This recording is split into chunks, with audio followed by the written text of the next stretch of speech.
In the spring of 1796, Napoleon Bonaparte assumed command of the army of Italy. What he inherited was a ragged, demoralized force of 37,000 men, poorly clothed, barely fed, and disillusioned. After years of inconclusive warfare against Austrian and Piedmontese forces, the soldiers called their assignment a punishment post. Paris had seemingly sent them a general as young and obscure as their own dwindling hopes. But from the moment Napoleon arrived, something changed. He stood before them, slender and pale, in an ill-fitting uniform, but when he spoke, the men listened. "Soldiers," he said, "you are hungry and naked. The government owes you much, but can give you nothing. I will lead you into the most fertile plains in the world. There, you will find honor, glory and wealth." It was not just a promise, it was prophecy. In a matter of weeks, he transformed the Italian front from a stagnant sideshow into a thunderclap of victories.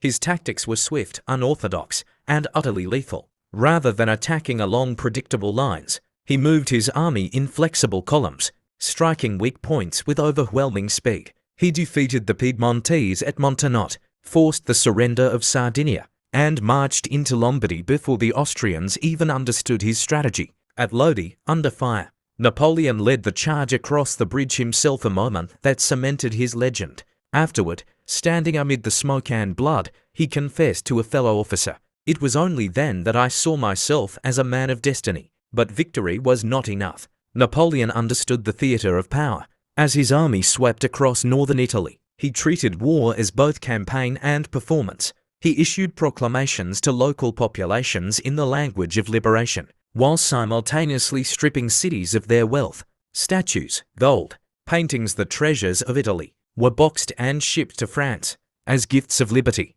In Milan, he established a sister republic. Loyal to Paris, he wore civilian clothes to negotiate treaties, military uniform to intimidate enemies. He wrote reports that glorified his triumphs and minimized his losses. Back in France, newspapers began printing his communiques as if they were scripture. One Parisian journalist wrote, "Bonaparte does not wage war. He commands fate itself." Indeed, his victories became so sweeping that Austria, the dominant force in Italy for centuries, was forced to sue for peace. In 1797, the Treaty of Campo Formio was signed, largely dictated by Napoleon himself.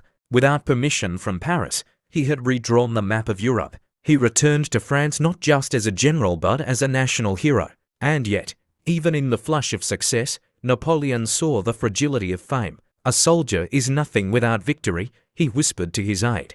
"The day I falter, they will forget me." He was not ready to be forgotten, not yet. By early 1798, Napoleon was at the pinnacle of fame. At just 28 years old, he was France's most celebrated general, adored by the masses and feared by the government that had sent him to Italy merely to distract him. The Directory, a fragile regime, beset by corruption and coups, found Napoleon's popularity alarming. He was too beloved, too independent, too dangerous, so they offered him a distraction. France was at war with Britain, but a direct invasion of the island was impossible. Instead, Napoleon proposed a bold, exotic solution: invade Egypt.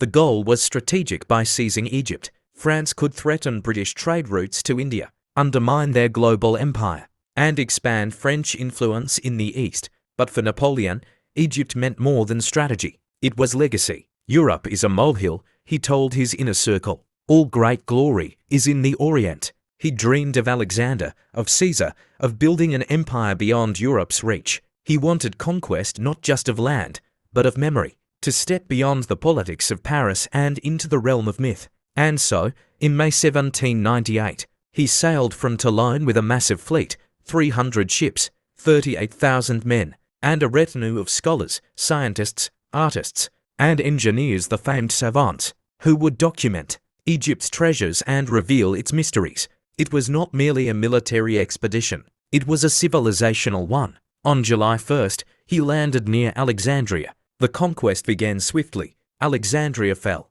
then Rosetta. Then, moving inland through the desert, the French army marched toward Cairo.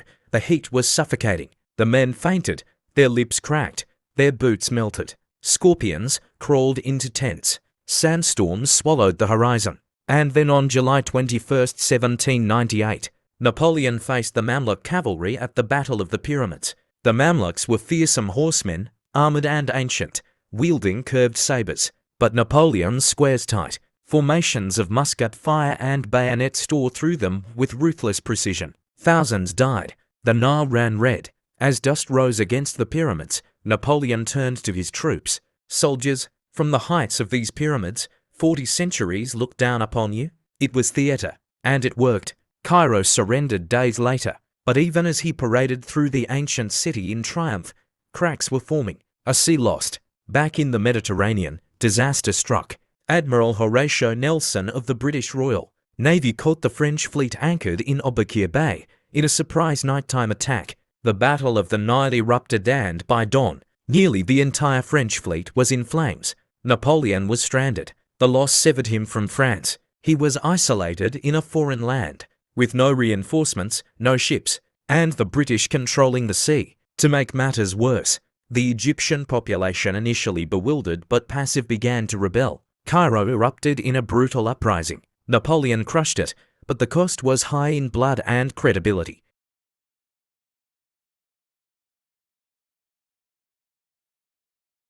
His promises of liberation rang hollow.